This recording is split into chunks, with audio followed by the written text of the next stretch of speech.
This $11.1 million verdict I obtained in Queens County on behalf of a roofer who fell off a ladder from a roof that he was working on because the ladder was not properly secured, and once again he was not provided with the correct equipment. He suffered brain damage to the frontal lobes of his brain, and the defense in the case, and the reason the case was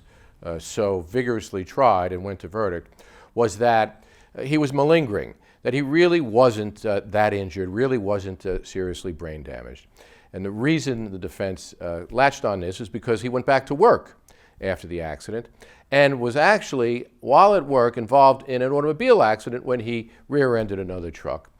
There was a lawsuit in connection with that accident at which he gave a deposition and testified about the accident. So the defense was, this man can't possibly be brain damaged if he went back to work, was driving automobiles, and was able to give a deposition under oath.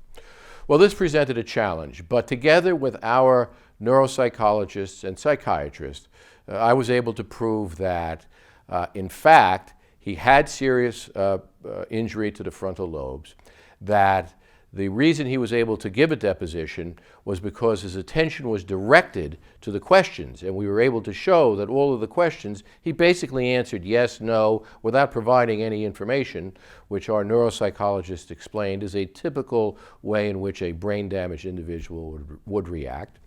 So the combination of all of this evidence in again, a 4-week trial resulted in an $11.1 million verdict for him and his family to provide the care and the therapies that he needed to allow him to